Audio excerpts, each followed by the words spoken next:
হবিগঞ্জে যাওয়ার পথে শ্রীমঙ্গলে এনসিপির গাড়িবহর আটকে দিল পুলিশ। ১৪৪ ধারা জারি থাকায় ব্যবস্থা, এলাকা জুড়ে উত্তেজনা, আইনশৃঙ্খলা বাহিনীর বাড়তি সদস্য মোতায়েন।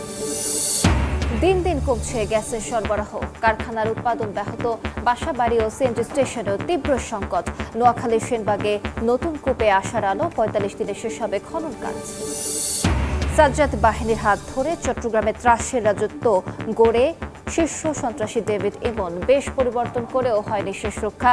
পুলিশের অভিযানে যশোর গ্রেফতার এবং সুন্দরবনে বাঘ সংরক্ষণে আসার আলো। রয়্যাল বেঙ্গলের সংখ্যা বেড়ে ১২৫, হরিণ শিকার বন্ধের তাগিদ। নিরাপদ আবাস নিশ্চিতে বনাঞ্চল বাড়ানোর ঘোষণা মন্ত্রীর।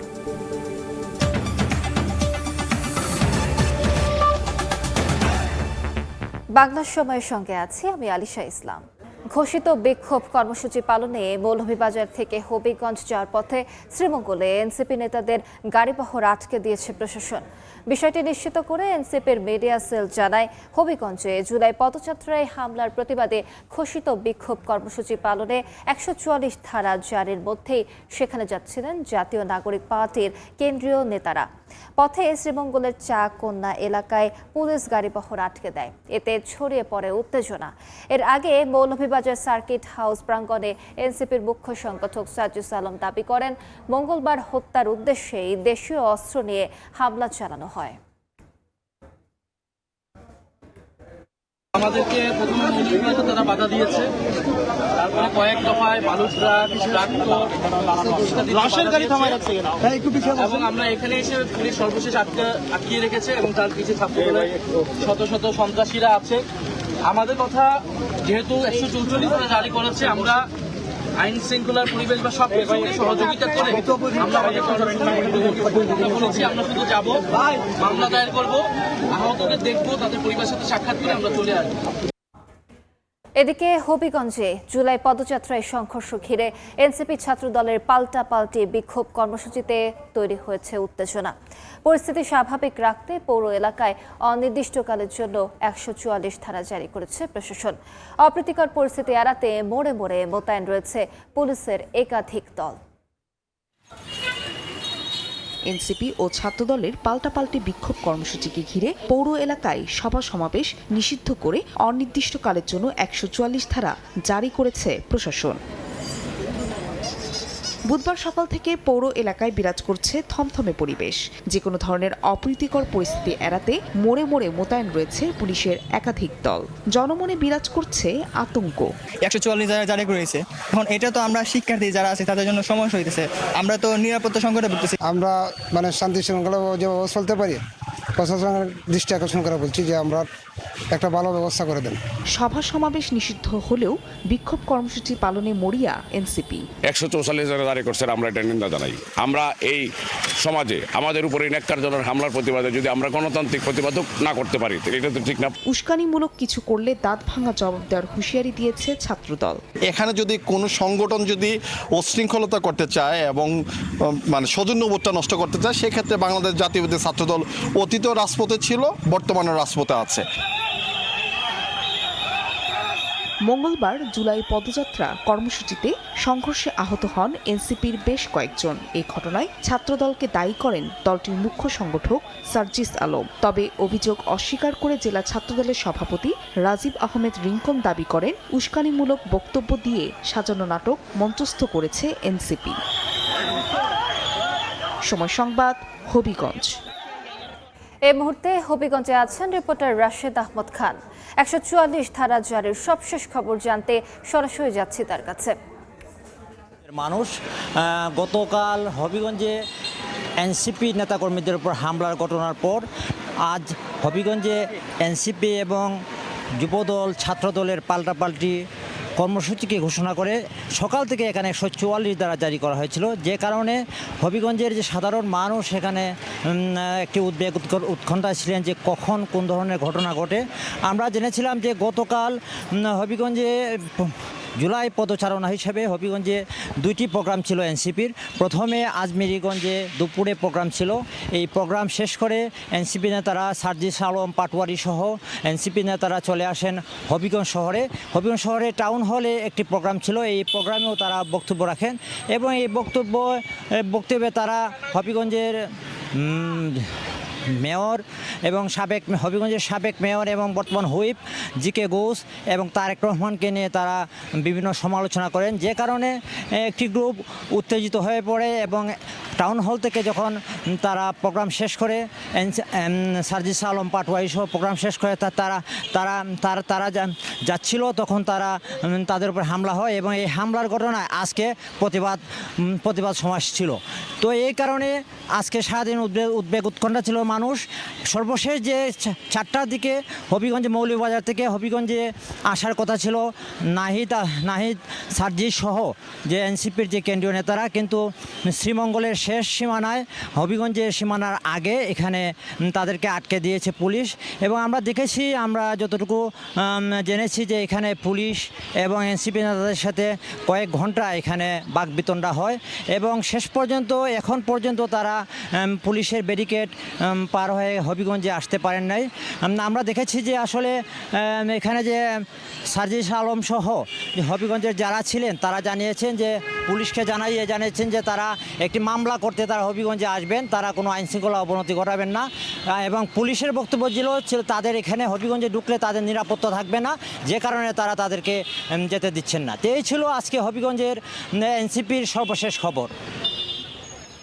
সরাসরি যুক্ত ছিলাম হবিগঞ্জে। রাজশাহী বিশ্ববিদ্যালয়ে 3 শিক্ষার্থীকে শিবির ও রাকসু নেতাদের মারধরের প্রতিবাদে মানববন্ধন করেছেন সাধারণ শিক্ষার্থীরা। হামলাকারীদের ছাত্রত্ব বাতিল, রাকসু প্রতিনিধির পদ থেকে বহিষ্কারের দাবি জানান তারা। তদন্তে অভিযোগ প্রমাণিত হলে ব্যবস্থা নেয়ার আশ্বাস প্রশাসনের। প্রতিবাদে ক্যাম্পাসে মানববন্ধন করে শিক্ষার্থীরা। এতে সংহতি জানায় বিশ্ববিদ্যালয় শাখা ছাত্রদলের নেতাকর্মীরা। হামলাকারীদের ছাত্রত্ব বাতিল, সুষ্ঠু বিচার, জড়িত রাকসু প্রতিনিধিদের পদ থেকে অপসারণ ও বহিষ্কারের দাবি তোলেন তারা। রাকসুর ভিপিজিএস এরা পরিকল্পিতভাবে সাধারণ শিক্ষার্থীর উপরে হামলা করে। যেখানে আশ্রয়স্থল সেখানে যদি স্টুডেন্টদেরকে মারপিট করে তাহলে এটা একটা কেমন বিষয় দেখা যায়। ছাত্র প্রতিনিধি কিংবা একজন ছাত্র সংগঠনের নেতা তাদের কখনো আরেকজন শিক্ষার্থীর গায়ে হাত দেওয়া, যে যত অপরাধ করুক সেটি প্রশাসনের হাতে তুলে দেবে। যারা এই শিবিরের সন্ত্রাসীরা জড়িত এই হামলাতে তাদেরকে রাজশাহী বিশ্ববিদ্যালয় বিধি অনুযায়ী আইনের আওতায় নিয়ে আসতে হবে এবং তাদেরকে গ্রেপ্তার করতে হবে। এদিকে মঙ্গলবার রাতে সংবাদ সম্মেলন করে গ্রন্থাগারে হামলার জন্য প্রশাসনের ব্যর্থতাকে দায়ী করেন রাকসু নেতারা। এ নিয়ে সংবাদ প্রকাশ করায় সাংবাদিকদেরও দেয়া হয় হুমকি। রাকসু ভবনে এসে একজনকে হামলা করা হলো, 2 জনকে হামলা করা হলো, একজন রক্তাক্ত করা হলো, সেটা নিয়ে আপনাদের কথা নাই। আমরা লাইব্রেরি শিক্ষার্থীর 20-25 মিনিট নষ্ট হয়েছে, এটা নিয়ে কথা বলেন। সাংবাদিকদের ব্যাপারে আমরা স্টেপ নিবই এবং এই ছাত্রলীগকে ডিফেন্স করার ব্যাপারে যারা নিউজ করছেন আমরা সবগুলো সংগ্রহ করে স্টেপ নিব। ঘটনার পুঙ্খানুপুঙ্খ তদন্তে যার দোষ প্রমাণিত হবে তার বিরুদ্ধেই ব্যবস্থা নেওয়া হবে বলে জানান প্রক্টর। 10 কার্যদিবসের মধ্যে এটা একটা রিপোর্ট জমা দেওয়ার কথা বলা হচ্ছে। যারা দোষী তারা বের হবে, যারা ভিকটিম তারা বের হবে এবং যথাযথ পদক্ষেপ বিশ্ববিদ্যালয় প্রশাসনের পক্ষ থেকে নেওয়া হবে। গত সোমবার নারী শিক্ষার্থী উত্ত্যক্তের জেরে প্রক্টর অফিস ও গ্রন্থাগারে 3 শিক্ষার্থীর উপর চড়াও হয় রাকসু ও শিবির নেতারা। পেটানো হয় দফায় দফায়।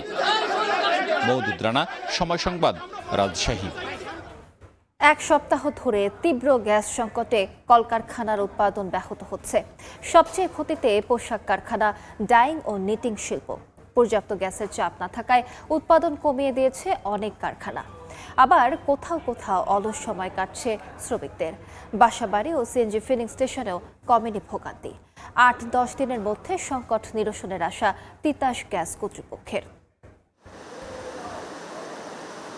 অলস পড়ে আছে মেশিনগুলো, কোথাও উৎপাদন একেবারে বন্ধ, আবার কোথাও ঢিমেতালে কোনোরকম চলছে উৎপাদন। গাজীপুরে ছোট বড় মিলিয়ে প্রায় 3,500 শিল্প কারখানা রয়েছে, যার বড় একটি অংশ গ্যাসের ওপর নির্ভরশীল। গত 1 সপ্তাহ ধরে তীব্র গ্যাস সংকটে ভুগছে কারখানাগুলো। গ্যাসের চাপ কম থাকায় ডাইং কারখানাগুলো সবচেয়ে বেশি ক্ষতিগ্রস্ত হচ্ছে। আমাদের ডাইং প্রোডাকশন 24 ঘন্টা নিরবিচ্ছিন্ন গ্যাসের প্রেসার থাকতে হবে, আদারওয়াইজ আমাদের গ্যাসের এই প্রেসারের কারণে ফেয়ারপিসের সমস্যা হয়। গ্যাস সংকটে সাভার, আশুলিয়া ও ধামরাই শিল্পাঞ্চলের অনেক কারখানায় উৎপাদন মারাত্মকভাবে ব্যাহত হচ্ছে। শিল্প সংশ্লিষ্টরা বলছেন, পর্যাপ্ত গ্যাস না থাকায় জেনারেটর, বয়লার ও বিভিন্ন উৎপাদন মেশিন স্বাভাবিকভাবে চালানো যাচ্ছে না। এতে অনেক প্রতিষ্ঠানে উৎপাদন নেমে এসেছে প্রায় অর্ধেকে। শিল্প মালিকদের আশঙ্কা, এই পরিস্থিতি অব্যাহত থাকলে নির্ধারিত সময়ে রফতানি পণ্য পাঠাতে অতিরিক্ত খরচে এয়ার শিপমেন্ট করতে হবে। এমনকি কিছু অর্ডার বাতিল হওয়ারও ঝুঁকি রয়েছে। আমরা কাজ করতে পারতেছি না, আমাদের বয়লার চলতেছে না। বয়লার না চললে আমরা আয়রন চালু করতে পারি না, যার দরুন সুইং বেলা শেষে আমরা কিন্তু জিরো। শিল্পনগরী নরসিংদীতে মিলছে না পর্যাপ্ত গ্যাস। কারখানার কর্মঘণ্টার 4 ভাগের 1 ভাগে নেমে যাওয়ায় উৎপাদন ব্যাহত হচ্ছে। যদি বড় জোর 1 সপ্তাহ তারা আমাদেরকে সাইজিং থেকে বিম না দিতে পারে, তাহলে পুরো ফ্যাক্টরি বন্ধ হয়ে যাবে। তো আমরা গ্যাসের জন্য এই সমস্যাগুলি ফিল করতেছি। মহেশখালীতে ভাসমান এলএনজি টার্মিনালে কারিগরি ত্রুটির কারণে জাতীয় গ্রিডে গ্যাস সরবরাহ কমে যাওয়ায় প্রভাব পড়ছে শিল্পনগরী নারায়ণগঞ্জেও। আবাসিক ও পরিবহন খাতের পাশাপাশি শিল্পাঞ্চলেও গ্যাস সংকট চলছে। ডাইং ও পোশাক কারখানাগুলোতে উৎপাদন প্রায় 20% নেমে এসেছে। গ্যাস হচ্ছে আমাদের টেক্সটাইল সেক্টরের এক মূল চালিকা শক্তি। এই গ্যাসের মাধ্যমে আমরা এখানে পাওয়ার উৎপাদন করি। তবে আগামী 8 থেকে 10 দিনের মধ্যে সংকট নিরসনের আশা করছেন তিতাসের কর্মকর্তা। আগামী 8-10 দিনের ভিতরে এই ক্রাইসিসটাও উত্তোলন করতে পারবো। গ্যাসের চাপ কমে যাওয়ায় নারায়ণগঞ্জের 33টি সিএনজি ফিলিং স্টেশনে অচল অবস্থা সৃষ্টি হয়েছে। তারিফ রহমান, সময় সংবাদ। নোয়াখালীর সেনবাগ উপজেলার বড় চারিগাঁও গ্রামে নতুন গ্যাসকূপের সন্ধান পেয়েছে বাপেক্স। 45 দিন পরীক্ষা নিরীক্ষার পর নিশ্চিত হওয়া যাবে কূপটিতে মজুদ থাকা গ্যাসের পরিমাণ।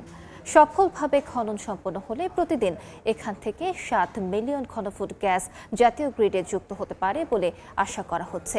নোয়াখালী থেকে সাইফুল্লাহ কামরুলের তথ্য ও মোহাম্মদ ইয়াসিনের ছবিতে ডেস্ক রিপোর্ট।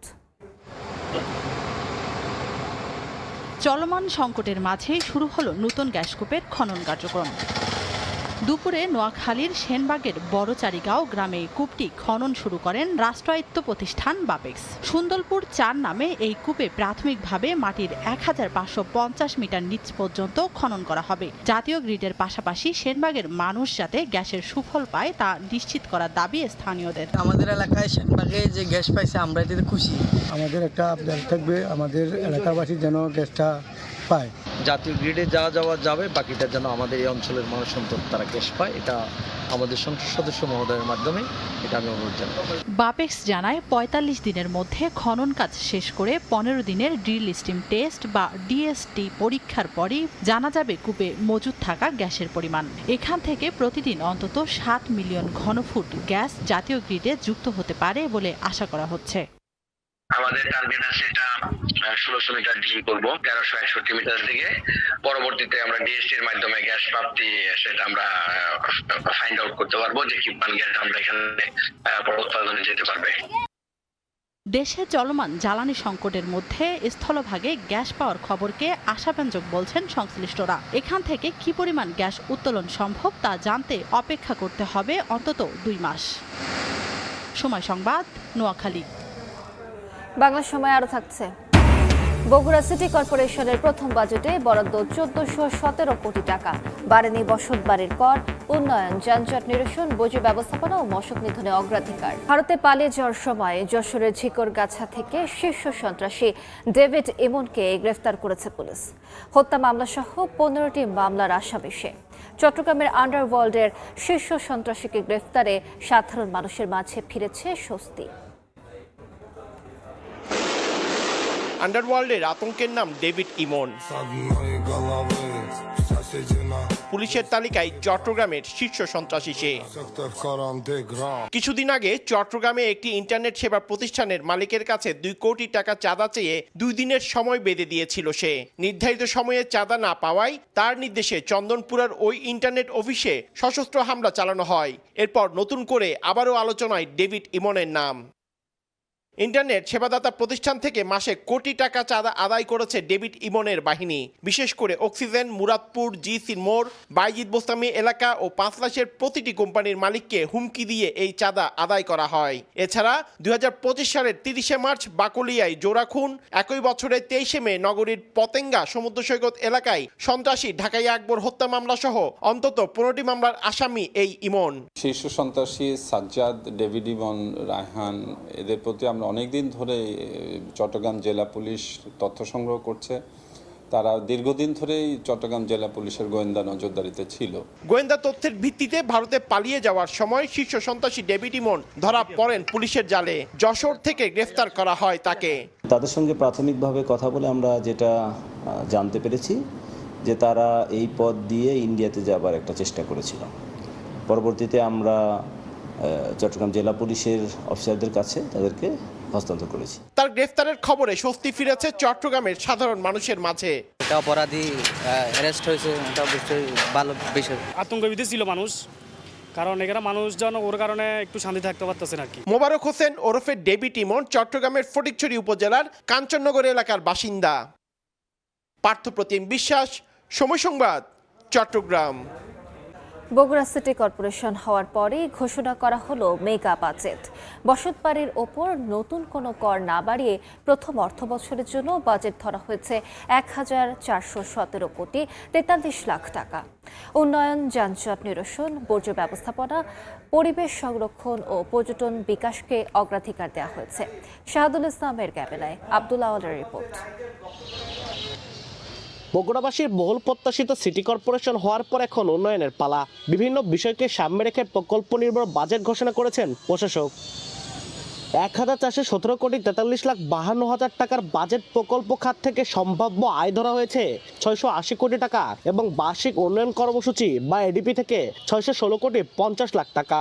বসতবাড়ি ও ব্যবসা প্রতিষ্ঠান থেকে কর আদায়ের লক্ষ্যমাত্রা নির্ধারণ করা হয়েছে 79 কোটি 40 লাখ টাকা। তবে বাড়তি কর আরোপ করা হয়েছে শুধু ব্যবসা প্রতিষ্ঠানের ওপর। বসতবাড়ির কর অপরিবর্তিত থাকছে। বিভাগ, সিটি এই সমস্ত আমাদের বগুড়াতে আমরা অনেক দিন হলে আমরা বঞ্চিত। বগুড়ায় যানজট ব্যাপক হারে ইদানিং বেড়েছে। এই যানজট নিরসন করতে গেলে বগুড়াতে রাস্তার প্রয়োজন। নতুন শহর যদি বগুড়াতে না করা যায় তাহলে এই যানজটটা আরো থাকিয়ে যাবে। নাগরিক সেবায়ও এসেছে নতুন অগ্রাধিকার। প্রথমবারের মতো বাজেটে যুক্ত করা হয়েছে মাদক বিরোধী অভিযান এবং স্বেচ্ছাসেবী নিয়োগ নামে দুটি নতুন খাত। দীর্ঘদিনের যানজট নিরসনে নেওয়া হয়েছে কঠোর পরিকল্পনা। এখানে আমরা প্রাধান্য দিব আমাদের এই বগুড়ার রাস্তাগুলো সংকীর্ণ, এগুলো চওড়া করার জন্য একটু ব্যবস্থা নেব। যানজট কিন্তু সিটি কর্পোরেশনের পক্ষে এককভাবে সবকিছু করা সম্ভব নেই। এছাড়া আগামী 5 বছরে নগর জুড়ে 50,000 বৃক্ষরোপণ, প্রতিটি ওয়ার্ডে একটি করে বিনোদন পার্ক নির্মাণ এবং পুরনো পার্কগুলো আধুনিকায়নের উদ্যোগ নেওয়া হয়েছে। আব্দুল আউয়াল, সময় সংবাদ, বগুড়া। দীর্ঘদিন সংস্কারের অভাবে বেহাল পাকশি বনপাড়া, পাবনা পাকশি ও পাবনা বেড়া মহাসড়ক। কোথাও উঠে গেছে কার্পেটিং, কোথাও ছোট বড় গর্ত। এতে প্রায় ঘটছে ছোট বড় দুর্ঘটনা। এছাড়া বিকল হচ্ছে যানবাহনের যন্ত্রাংশ। দ্রুত সমাধান চান চলাচলকারীরা। আর ব্যবস্থা নেওয়ার আশ্বাস সড়ক বিভাগের। আসিফ মাহমুদের ছবিতে সবুজ মোল্লার রিপোর্ট।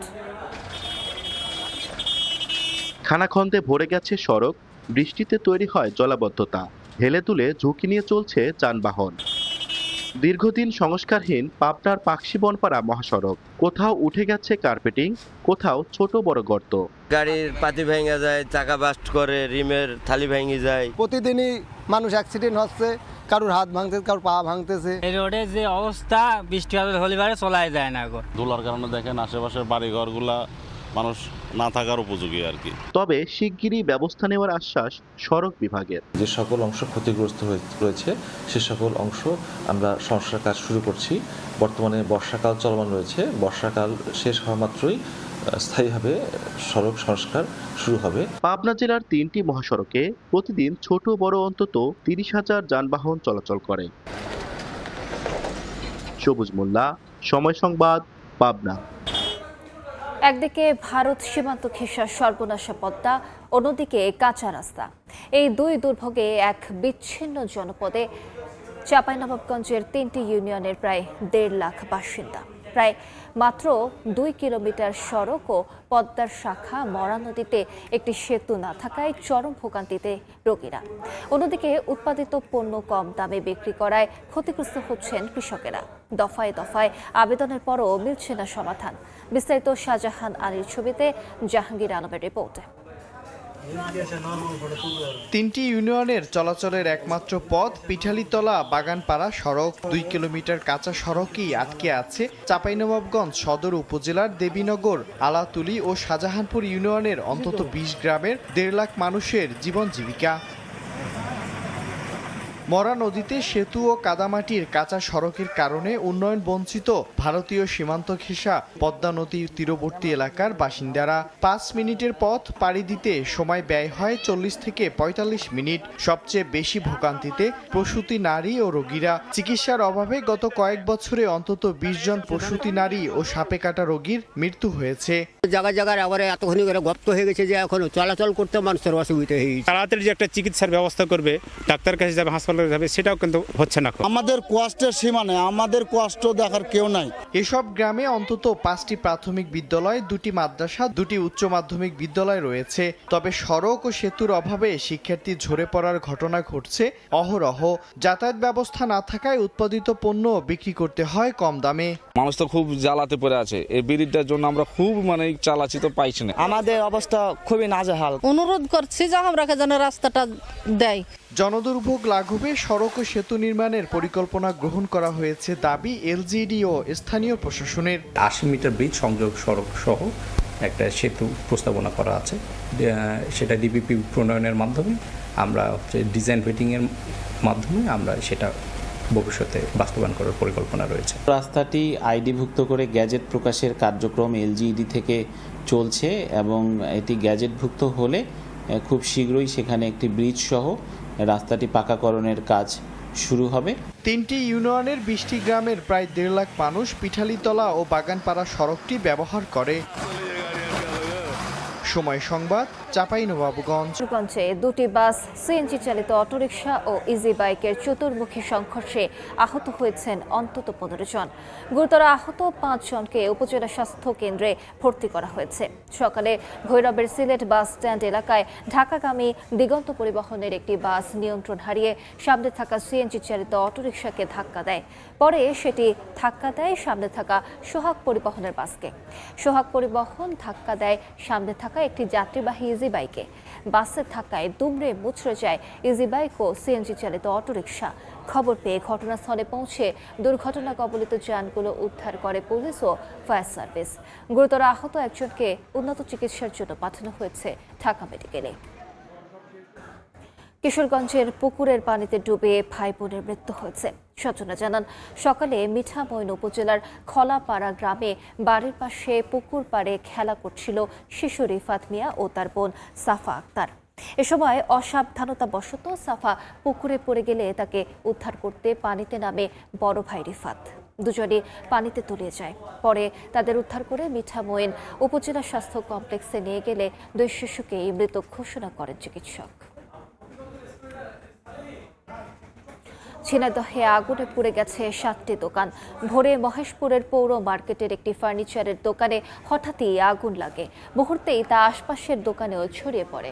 খবর পেয়ে ফায়ার সার্ভিসের 4টি ইউনিট ঘটনাস্থলে গিয়ে প্রায় 2 ঘন্টার চেষ্টায় আগুন নিয়ন্ত্রণে আনে, কিন্তু ততক্ষণে পুড়ে ছাই হয় 7টি দোকান। ফায়ার সার্ভিসের ধারণা, বৈদ্যুতিক শর্ট সার্কিট থেকে আগুনের সূত্রপাত। বস্তু উদ্ধার করা হয়েছে। সকালে গাংনীর আলাদা 2টি বাড়ির প্রবেশপথ থেকে এসব বস্তু উদ্ধার করা হয়। ভবানীপুর পুলিশ ক্যাম্প জানায়, নওদাপাড়া এলাকায় নাজিমুদ্দিন ও ইমদাদুল হকের বাড়ির প্রবেশপথে কালো টেপ দিয়ে মোড়ানো 2টি বস্তু দেখতে পান স্থানীয়রা। খবর পেয়ে ঘটনাস্থল থেকে বস্তুগুলো উদ্ধার করা হয়। এলাকায় আতঙ্ক সৃষ্টিকারীদের শনাক্ত করে আইনের আওতায় আনা হবে বলে জানায় পুলিশ। চাঁদপুরে অবৈধভাবে গ্যাস সিলিন্ডার সংরক্ষণ ও অস্বাস্থ্যকর পরিবেশে খাদ্য প্রস্তুতের অভিযোগে দুটি প্রতিষ্ঠানকে ৬০,০০০ টাকা জরিমানা করা হয়েছে। দুপুরে শহরের ওয়াপদা গেট এলাকায় মিসার্স অয়ন এন্টারপ্রাইজে বিস্ফোরক অধিদপ্তরের লাইসেন্স ব্যতীত ৭টি গ্যাস সিলিন্ডারের স্থানে ১২০০টি সিলিন্ডার সংরক্ষণের প্রমাণ মেলে।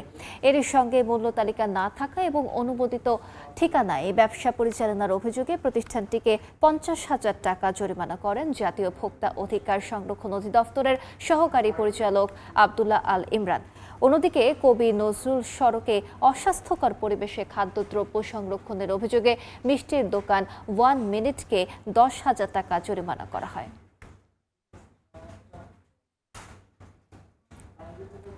ময়মনসিংহে স্বামীকে শ্বাসরোধে হত্যার অভিযোগে দ্বিতীয় স্ত্রীকে যাবজ্জীবন কারাদণ্ড দিয়েছেন আদালত। একই সঙ্গে ৫০,০০০ টাকা অর্থদণ্ড, অনাদায়ে আরও ৬ মাসের সশ্রম কারাদণ্ড দেওয়া হয়েছে। দুপুরে ময়মনসিংহের বিশেষ দায়রা জজ আদালতের বিচারক ফারহানা ফেরদৌস এ রায় দেন। মামলার বিবরণ অনুযায়ী ২০১৯ সালের ১০ জুন শফিকুল ইসলাম সপুকে পারিবারিক বিরোধ ও দাম্পত্য কলহের জেরে পরিকল্পিতভাবে হত্যা করে দ্বিতীয় স্ত্রী আফরোজা শেখ ইতি। পরে ১৩ জুন দুপুরে থেকে অর্ধগলিত মরদেহ উদ্ধার করে পুলিশ। এ ঘটনায় নিহতের মা বাদী হয়ে আফরোজা শেখ ইতিকে আসামি করে মামলা করেন। দীর্ঘ বিচারিক প্রক্রিয়া শেষে অভিযুক্ত ইতিকে যাবজ্জীবন কারাদণ্ডাদেশ দেন আদালত। যৌথ অনুশীলন ও মহড়া শেষ করল বাংলাদেশ সেনাবাহিনী ও যুক্তরাষ্ট্রের প্যাসিফিক আর্মি কমান্ড। সকালে সিলেটের জালালাবাদ সেনানিবাসের প্যারা কমান্ডো ব্রিগেডে অনুষ্ঠিত হয় 11 দিনব্যাপী এক্সারসাইজ টাইগার লাইটনিং এর সমাপনী অনুষ্ঠান। প্রধান অতিথি ছিলেন বাংলাদেশ সেনাবাহিনীর মিলিটারি ট্রেনিং ইউনিটের পরিচালক ব্রিগেডিয়ার জেনারেল মোহাম্মদ হুমায়ুন কবির। বক্তব্য রাখেন প্যারা কমান্ডো ব্রিগেডের পরিচালক brigadier general M Imran Hasan এবং বাংলাদেশে অবস্থিত মার্কিন দূতাবাস ঊর্ধ্বতন কর্মকর্তা। যুক্তরাষ্ট্রের প্যাসিফিক আর্মি ও ওরেগন ন্যাশনাল গার্ডের ৯১ সদস্য অংশ নেন মহড়ায়। সেনাবাহিনীর প্যারা কমান্ডো ব্রিগেড সহ মহড়ায় অংশ নেন মোট ৯৩ জন সদস্য। দুদেশের পারস্পরিক সহায়তা বৃদ্ধি, কৌশলগত যৌথ আভিযানিক সক্ষমতা উন্নয়নের লক্ষ্য নিয়ে অনুষ্ঠিত হয় এই মহড়া। দেখছেন বাংলা সময়। নওগাঁয় ১৫ দিনের ব্যবধানে প্রতি কেজি চিনি আতপ চালের দাম বেড়েছে ৫০ টাকা পর্যন্ত। ঊর্ধ্বমুখী সরু ও মোটাজাত। হঠাৎ এমন দাম বৃদ্ধিতে চরম বিপাকে ভোক্তারা। মিল মালিকদের বিরুদ্ধে উঠেছে কৃত্রিম সংকট তৈরির অভিযোগ। এবার রকের রিপোর্ট। মিলগুলোতে পর্যাপ্ত মজুদ, অথচ বাজারে চালের দাম চড়া। নওগাঁয় গত ১৫ দিনের ব্যবধানে সুগন্ধি চিনিগুড়া আতপ চালের দাম কেজিতে বেড়েছে প্রায় ৫০ টাকা পর্যন্ত। প্রতি কেজি চাল বিক্রি হচ্ছে ২০০ টাকায়। হঠাৎ চালের মূল্যবৃদ্ধিতে চরম বেকায়দায় পড়েছেন ক্রেতারা অখুশি, আমরাও বেচতে পারছি না কাস্টমারের কাছে। চালের দাম বাড়ার একমাত্র কারণ এবার ধানের আবাদটাই কম ছিল। জেলার প্রান্তিক হাট থেকে ধান সংগ্রহের পর এসব মিলে ক্রাশিং করে থাকেন মিলাররা। রয়েছে ছোট বড় ৩৫০ হাস্কিং এবং ৫৬টি অটো মিল। ভোক্তাদের অভিযোগ, চাল মজুত করে বাজারে কৃত্রিম সংকট তৈরি করছেন মিলাররা। তবে ব্যবসায়ীদের দাবি, সুগন্ধি চাল রপ্তানি বাড়ায় স্থানীয় বাজারে এর প্রভাব ফেলছে। আর মজুতদারির মাধ্যমে বাজারে অস্থিতিশীল করা হলে কঠোর ব্যবস্থার হুঁশিয়ারি জেলা খাদ্য বিভাগের। আমাদের এই চিনিগুড়া চাউলটা এক্সপোর্ট হচ্ছে, এই কারণে চিনিগুড়া চাউলের মূল্য বৃদ্ধি পেয়েছে, পাশাপাশি হচ্ছে ধানের মূল্য বৃদ্ধি পেয়েছে। তদারকি অব্যাহত আছে, কোথাও অবৈধ মজুদ পাওয়া গেলে বা অতিরিক্ত পাওয়া গেলে সে বিষয়ে আমরা ব্যবস্থা গ্রহণ করব। কৃষি বিভাগের তথ্য মতে গত মৌসুমে জেলায় ৭০,০০০ হেক্টর জমিতে সুগন্ধি চিনিগুড়া আতপ ধানের আবাদ হয়। আর উৎপাদন লক্ষ্যমাত্রা ছিল ৪,৫০,০০০ মেট্রিক টন। এমআর রকি, সময় সংবাদ, নওগাঁ। নামবাড়ায় রাজশাহীতে বেড়েছে পাটের আবাদ। এবার জেলায় ৭,০০০ বিঘার বেশি জমিতে নতুন করে পাট চাষ হয়েছে। কৃষক বলছেন, গত ৪ বছরে তাদের লাভ হওয়ায় ফসলটি চাষে আগ্রহী হচ্ছেন অনেকে। আর কৃষি বিভাগ বলছে, আবাদ বাড়াতে চাষিদের সব ধরনের সহযোগিতা করা হচ্ছে। আব্দুল সালামের ছবিতে মওদুদ রানার রিপোর্ট। দিন দিন পাটের আবাদ বাড়ছে রাজশাহীতে। কৃষি বিভাগের তথ্য মতে চলতি বছর জেলায় ৭,০০০ বিঘার বেশি জমিতে নতুন করে পাট চাষ হয়েছে। অর্থকরী এ ফসলের চাহিদা রয়েছে জেলার ৭টি জুট মিলে। কৃষকরা বলছেন ফলন ও দাম ভালো হওয়ায় অনেকেই চাষে আগ্রহী হচ্ছেন। স্থানীয় বাজারগুলোতে এরই মধ্যে নতুন পাটের বেচাকেনা শুরু হয়েছে। প্রতিমন পাট ৪ থেকে ৪,৫০০ টাকায় বিক্রি হচ্ছে। এরকম দাম বেশ তাহলে কৃষক কিছু টাকা পাবে। যারা নিম্ন মানুষ সেটা ৪২০০, ৪,০০০ থেকে ৪২০০ কিনে বেচা হচ্ছে। চাহিদা ধরেন বেশি হচ্ছে বা দামটা ভালো পাচ্ছি আমরা। কৃষি বিভাগ বলছে পাটের আবাদ বাড়াতে চাষিদের সব ধরনের সহযোগিতা করা হচ্ছে। পাট এবং পাটজাত দ্রব্য বিদেশে রপ্তানি করেও কিন্তু আমরা বৈদেশিক মুদ্রা আয় করতে পারি। তো সরকার এই বিষয়ে কিন্তু সচেষ্ট আছে। কৃষি বিভাগের তথ্য মতে এবছর পাট উৎপাদনের লক্ষ্যমাত্রা ধরা হয়েছে প্রায় ৫০,০০০ মেট্রিক টন। মওদুদ রানা, সময় সংবাদ, রাজশাহী। বাংলা সময়। যথাযথ ধর্মীয় ভাবগাম্ভীর্যের মধ্য দিয়ে ৩ পার্বত্য জেলায় পালিত হল বৌদ্ধ ধর্মাবলম্বীদের আষাঢ়ী পূর্ণিমা। সকালে রাঙামাটির রাজবন বিহারে সমবেত হয় পূর্ণার্থীরা।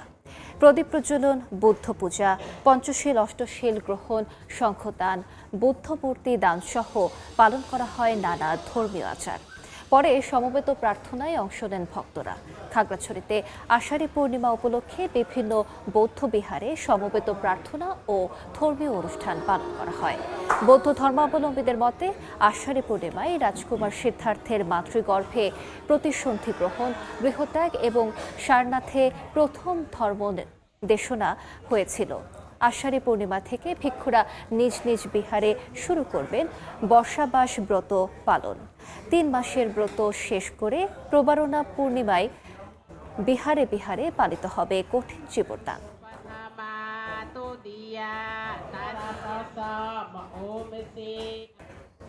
সবশেষ জরিপে সুন্দরবনে বাঘের সংখ্যা বাড়লেও জলবায়ু পরিবর্তন, নিরাপদ আবাস ও প্রজনন, হরিণ শিকারীদের ফাঁদ এবং মানুষ বাঘ সংঘাত সহ নানা চ্যালেঞ্জে রয়্যাল বেঙ্গল টাইগার। বন ও জীববৈচিত্র্য রক্ষায় এসব সংকট মোকাবেলায় সমন্বিত উদ্যোগের তাগিদ দিয়েছেন সংশ্লিষ্টরা। নিয়ামুল হোসেন কর্চির ছবিতে আব্দুল্লাহ আল মামুন রুবেলের প্রতিবেদন। বাংলাদেশে রয়্যাল বেঙ্গল টাইগারের একমাত্র আবাস সুন্দরবন। বন ও বাস্তুতন্ত্রের ভারসাম্য রক্ষায় এই শীর্ষ শিকারীর ভূমিকা গুরুত্বপূর্ণ। সম্প্রতি পূর্ব সুন্দরবনের আন্দারমানিক ফরেস্ট অফিসের সামনে বাঘের অবাধ বিচরণ এবং 2 দিনের ব্যবধানে নদী সাঁতরে পার হওয়ার দৃশ্য ধরা পড়েছে। কখনো নদীর তীরে, কখনো ক্যামেরা ট্র্যাপে ধরা দিচ্ছে তার অবাধ বিচরণ। এসব দৃশ্যই বলছে সুন্দরবনে বাঘ সংরক্ষণে মিলেছে আশার বার্তা। সরকারি জরিপে সুন্দরবনে রয়্যাল বেঙ্গল টাইগারের সংখ্যা বেড়ে দাঁড়িয়েছে 125-এ, যা সংরক্ষণ কার্যক্রমের ইতিবাচক ফল বলে মনে করছেন সংশ্লিষ্টরা। তবে সংকটও কম নয়। 6 মাস আগে হরিণ ধরার ফাঁদে আটকা পড়া একটি বাঘ চিকিৎসা শেষে আবারও বনে ফিরেছে। কিন্তু চোরা শিকারীদের ফাঁদ এখনও বড় হুমকি। হরিণ শিকার বাড়ায়, কমেছে বাঘের খাদ্য। সুন্দরবনে যে 3টি অভয়ারণ্য আছে বড় ধরনের, এই অভয়ারণ্যগুলোকে যদি আমরা প্রোটেকশন করতে পারি, বাঘের যে সংখ্যা বৃদ্ধির যে ধারাটা এটা অব্যাহত থাকবে। সুন্দরবনে পুরোপুরি শিকার বন্ধ করতে হবে, এটা আমাদের বাঘ দিবসের একটা মূল দাবি হতে পারে। আগামী জরিপে বাঘের সংখ্যা আরও বাড়বে বলে আশাবাদ ব্যক্ত করেছেন বন প্রতিমন্ত্রী। এখানে প্রায় 75 কিলোমিটারের মতো আমরা একটা ফেন্সিং করেছি। এটাতে আমরা মনে করি বাঘের সংখ্যা বৃদ্ধি পাবে আগামীতে ইনশাল্লাহ। বাংলাদেশ সহ বাঘের আবাস থাকা বিশ্বের 13টি দেশ দিবসটি পালন করে আসছে। আব্দুল্লাহ আল মামুন রুবেল, সময় সংবাদ, খুলনা। বাংলাদেশে বেড়েছে রয়্যাল বেঙ্গল টাইগার, তবে আশার পাশাপাশি আছে উদ্বেগও। কারণ সুন্দরবনে বাঘের নিরাপদ আবাস নিশ্চিত করাই এখন বড় চ্যালেঞ্জ। জলবায়ু পরিবর্তন, লবণাক্ততা বৃদ্ধি, শিকারের প্রবণতায় হুমকির মুখে থাকলেও বাঘ সংরক্ষণে নতুন অ্যাকশন প্ল্যান বাস্তবায়ন শুরুর কথা বলছেন নীতি নির্ধারকরা। জলবায়ু বিষয়ক মন্ত্রী বলেন, বাঘ সংরক্ষণে আইন প্রয়োগের পাশাপাশি বন নির্ভর মানুষের বিকল্প জীবিকা নিশ্চিত করাও জরুরি। সুন্দরবনের বাঘ রয়্যাল বেঙ্গল টাইগার নামে যার খ্যাতি বিশ্বজুড়ে, কিন্তু চতুর্মুখী সংকটে অস্তিত্ব হারানোর পথে বাংলার টাইগার। সুন্দরবনের বাঘ শুধু প্রাণী নয়, এটি প্রাণীকুল ও প্রকৃতির ভারসাম্যেরও প্রতীক। প্রতিকূল পরিস্থিতি, শিকারীদের হানা সত্ত্বেও বেড়েছে বাঘের সংখ্যা। সবশেষ জরিপ অনুযায়ী দেশে বাঘের একমাত্র আবাসস্থল সুন্দরবনে বাঘ রয়েছে 125টি। বিশেষজ্ঞদের মতে শুধু বাঘের সংখ্যা বাড়ালেই হবে না, প্রয়োজন নিরাপদ ও টেকসই আবাস নিশ্চিত করা। বিশ্ব বাঘ দিবসের আয়োজনে নীতি নির্ধারকরা জানান, বাঘ সংরক্ষণে শুরু হয়েছে টাইগার অ্যাকশন প্ল্যান। বাঘ প্রতিনিয়ত কিন্তু নদী সাঁতরায় বা খাল সাঁতরায় লোকালয়ে ঢুকে পড়তো, সেটা কিন্তু এখন আর হচ্ছে না, কারণ আমরা একটা নাইলনের নেট দিয়ে দড়ি দিয়ে আমরা একটা বেষ্টনী করা হয়েছে, যাতে বাঘ আসলে ওখানে একটু হালকা তার যদি টাচ লাগে সে ওখান থেকে ব্যাক করে। বাঘ সুরক্ষা বাহিনী করা হয়েছে, এখানে প্রায় 340 সদস্য বিশিষ্ট অনুপঞ্চাশ টিম কাজ করছে এই বাঘ এবং বন্যপ্রাণীকে সুরক্ষা দেওয়ার জন্য। জীবনমান উন্নয়ন ও পরিবেশের ভারসাম্য রক্ষায় ব্যবস্থা নেওয়া হচ্ছে জানিয়ে মন্ত্রী বলছেন, বাঘ সংরক্ষণে কার্যকর উদ্যোগ নেওয়া সময়ের দাবি। সুন্দরবন সংরক্ষণ করা সেটা একটা ওয়ার্ল্ড হেরিটেজ, সেটা ও খুব জরুরি। সুন্দরবন না থাকলে বাঘও থাকবে না। আমাদের দেশের পরিবেশের জন্য, দেশের প্রতিবেশ রক্ষার জন্য এটা অত্যন্ত জরুরি। জলবায়ু পরিবর্তন, লবণাক্ত বৃদ্ধি, শিকারের প্রবণতায় বড় হুমকির মুখে বাঘ। শুধু আইন প্রয়োগ নয়, বন নির্ভর মানুষের বিকল্প জীবিকা নিশ্চিত করাকেও গুরুত্ব দিচ্ছেন সংশ্লিষ্টরা। তানভীর হাসান মেঘ, সময় সংবাদ, ঢাকা। বাংলা সময়ের শীর্ষ সংবাদগুলো জানিয়ে দিচ্ছে আরেকবার। হবিগঞ্জে যাওয়ার পথে শ্রীমঙ্গলে এনসিপির গাড়ি বহর আটকে দিল পুলিশ। 144 ধারা জারি থাকায় ব্যবস্থা, এলাকা জুড়ে উত্তেজনা। আইনশৃঙ্খলা বাহিনীর বাড়তি সদস্য মোতায়েন। দিন দিন কমছে গ্যাসের সরবরাহ, কারখানার উৎপাদন ব্যাহত, বাসাবাড়ি ও সিএনজি স্টেশনেও তীব্র সংকট। নোয়াখালীর সেনবাগে নতুন কূপে আসার আলো, 45 দিনে শেষ হবে খনন কাজ।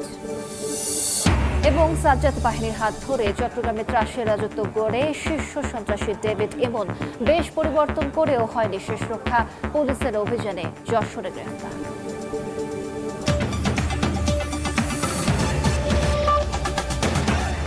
এ ছিল বাংলা সময়। এরপর দেখবেন সন্ধ্যার সময়, সঙ্গে থাকবেন জিনাতারা যশোর।